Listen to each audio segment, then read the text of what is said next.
Hello everybody, this is the thejonnymar, and welcome back to my Let's Play of Final Fantasy VI Advance. So apparently the world survived. Shocking, I know. But it doesn't look like it's in very good shape, at least from this view.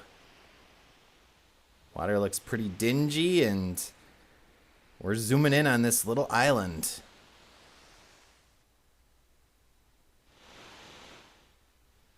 Pretty cool effect there with the water lapping up against the beach. So we have a decrepit old house. I wonder what's going on in here.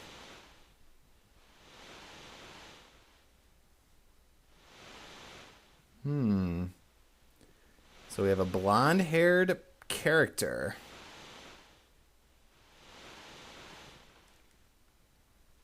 So I wonder who that is. And hey, it's Sid. So apparently he's been taking care of whoever this character is here in this bed.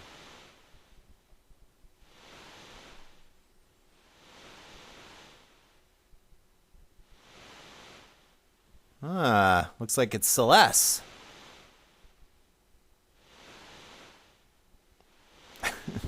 Hi there.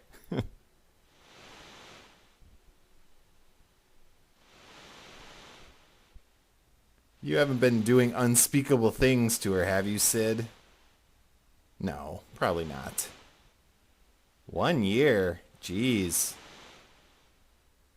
That's pretty impressive that she was able to survive that long asleep.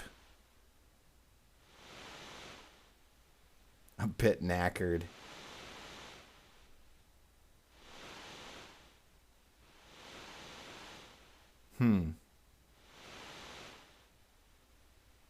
No, it wasn't just a dream. It actually happened.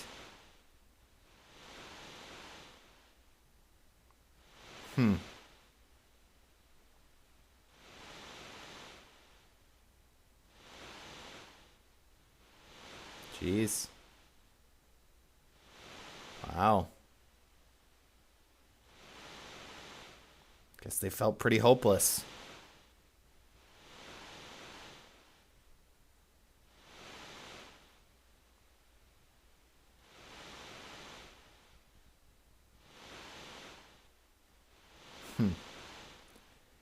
Granddad, huh? In the original version, he said Gramps.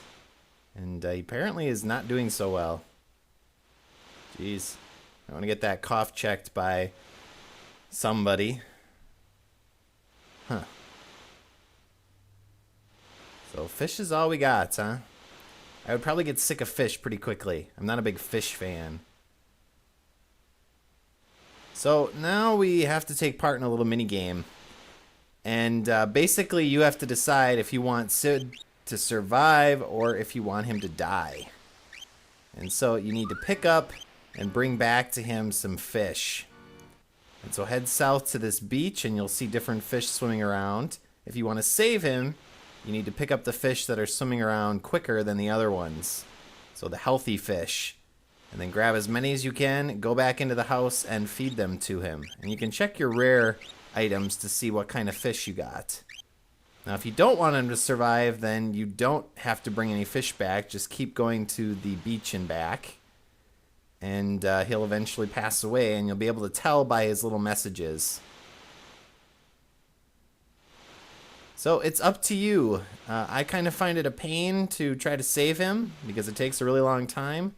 So I'm basically just going to end up not really trying and probably kill him off. Does that make me a bad person, viewers?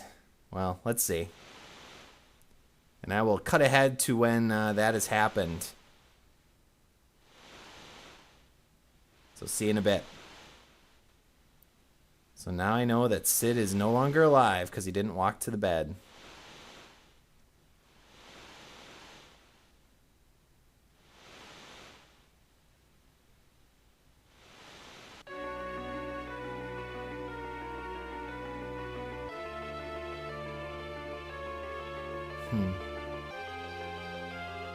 It was a promise he couldn't keep, Celes.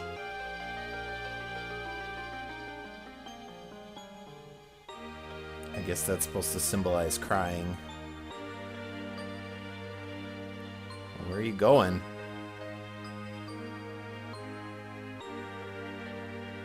Okay. Uh-oh. This isn't that cliff that they were talking about. Oh, man. No. Celes. Can't do this.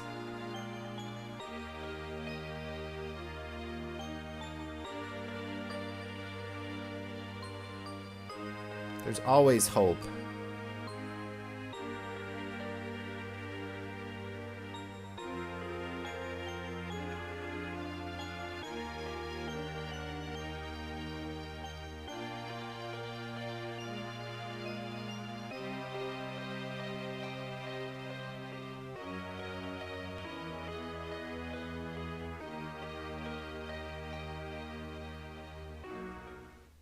Man.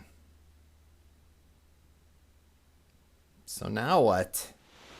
We're gonna cut to a different character? Hopefully that's alive, or... No, we're gonna cut to her body, apparently.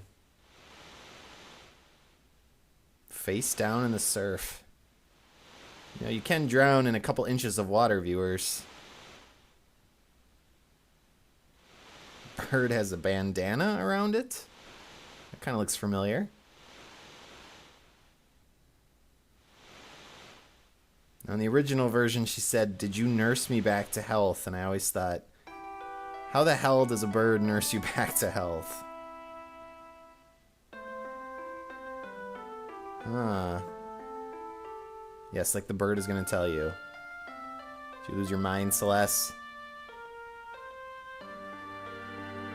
I think we all know whose bandana it is. That's right, Locke. Well, what are we gonna do? We're stuck on this little island, but now we have a purpose again. And somehow this letter appeared out of nowhere. Go down the stairs by the stove.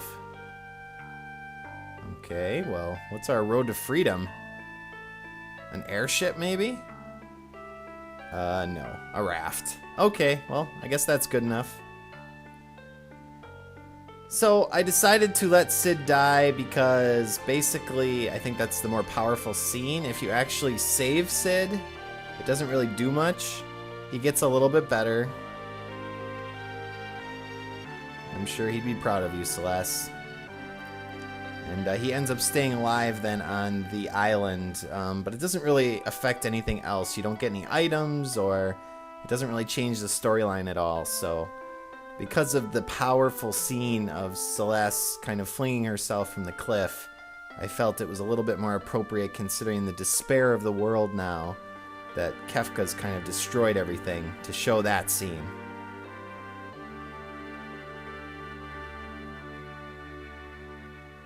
One of the many tear-jerking scenes in this game. So all of the land masses have been torn apart, so much of the world is not going to look anything like it did before kind of this major event happened. Face down. So I'm going to equip Celes because now we can get into random battles again. And many of the enemies in this area are weak to ice, so it's good to equip the ice brand. And for relics, I want the running shoes to get more turns quickly, and now that we're in the world of ruin, as it's called, as opposed to the world of balance, which is the first half of the game, I'm going to want a ribbon equipped too, because a lot of the enemies can actually use status effects, like stone, for example.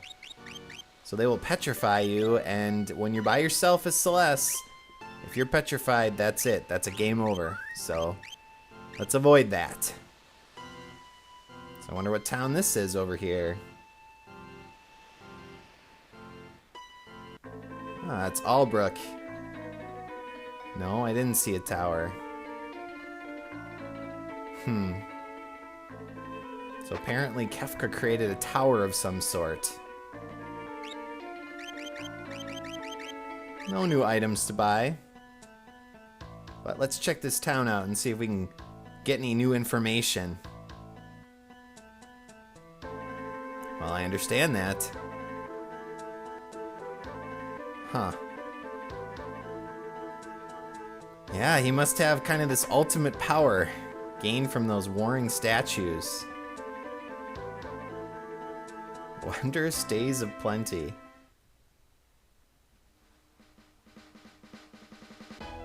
Cool little flashback here. And if you remember when I talked to him back in Albrook before, when this was actually happening, he was upset that all those soldiers were around. Now he looks back on that fondly, apparently. It's amazing how your perspective changes when some very traumatic event occurs. Maybe, if we can make a change. Did I grab this elixir? Yes, okay.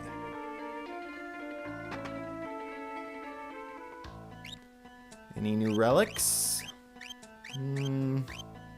No, nothing new. There are some new weapons and armor. 8 dragons. Huh. So yes, we're going to be fighting some dragons. Huh. Wonder who that was. Locke, maybe? So we should head to Zen. And in the original version, they said you were the spitting image or you looked just like him. It's kind of insinuating that you kind of were a twin or something along the like, and they changed it to matching description, so that makes a little bit more sense. But the 8 dragons are kind of scattered throughout the world, and you're going to find them in a lot of different locations, so I'll show all of them, because once you beat all 8, you do get a new Esper called Crusader. Painting, huh? Well, we'll have to check that out eventually.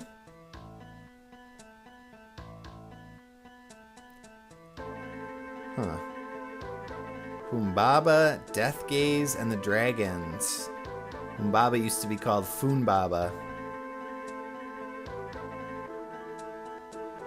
Huh. Light of Judgment. Jeez. Any new weapons? No. Okay.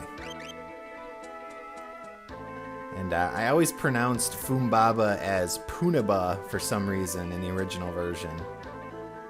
But now it's changed completely. It's Humbaba.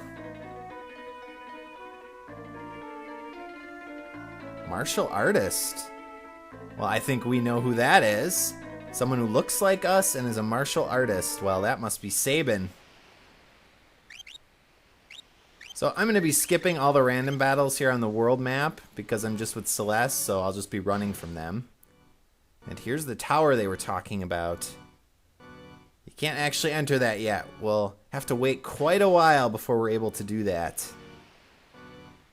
So here is Zen. Let's head on in. Huh. Cult of Kefka. Weird. What the? What in the world is going on?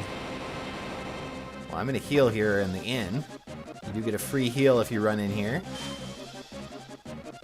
Apparently a child is trapped in a house and somehow this old woman knew. What's going on? Okay, a house is going to collapse. Someone acted against Kefka's will. That doesn't sound like a good idea. Ah, the Light of Judgment. Weird. Uh-oh. So yeah, that's why we equipped the ribbon. So that we don't get petrified. Well, let's get out of here and, nope. Gotta do it. This is optional, but once you activate it, you do have to do the event.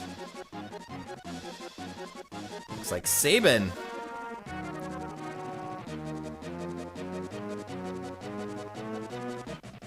And Sabin is so awesome that he not only could suplex a train, but he can hold an entire house up. So we have a time limit of 6 minutes here, and we're going to get attacked by a lot of different enemies, and there are a ton of chests in here. And I'm going to be running again from most of the battles to save time, because some of these chests are monsters in a box, so those fights I'll show. We get these Night Walkers, or as they used to be called, PM Walkers.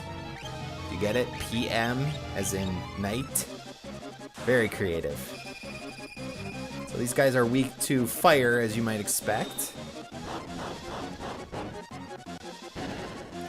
Very frantic music. Pretty good experience, too. I guess it is just Celes, so she doesn't have to share it with anyone. So head up these stairs, and we will find the kid up here on the fireplace for some reason. Come with me, kid.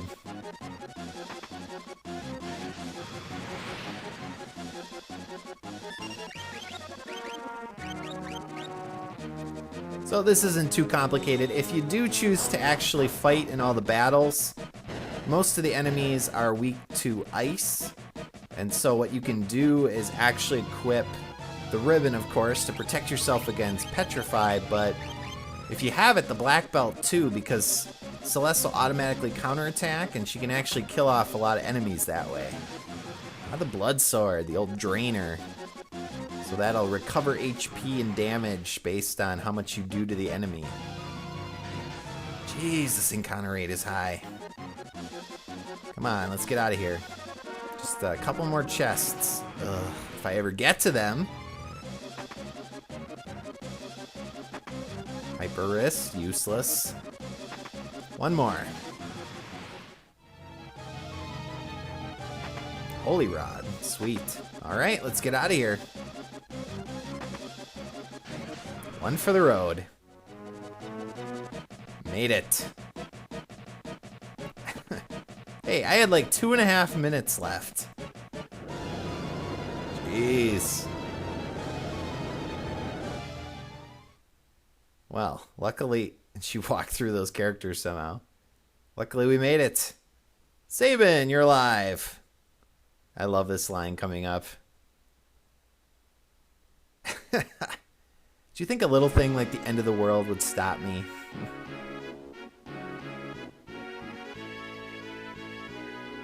You were, Celes. There's always hope, especially in an RPG.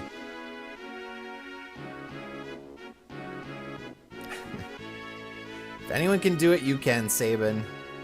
So this starts our journey to travel the world of Ruin and recollect all of our party members wherever they are. So I'm going to equip Sabin here, make sure he's outfitted, and in my next episode we are going to move on, and we're going to look for our next party member. So as always, I do want to thank everyone for watching, and tune in next time for our continued adventure in the world of Ruin. Do take care, as a friend of mine likes to say.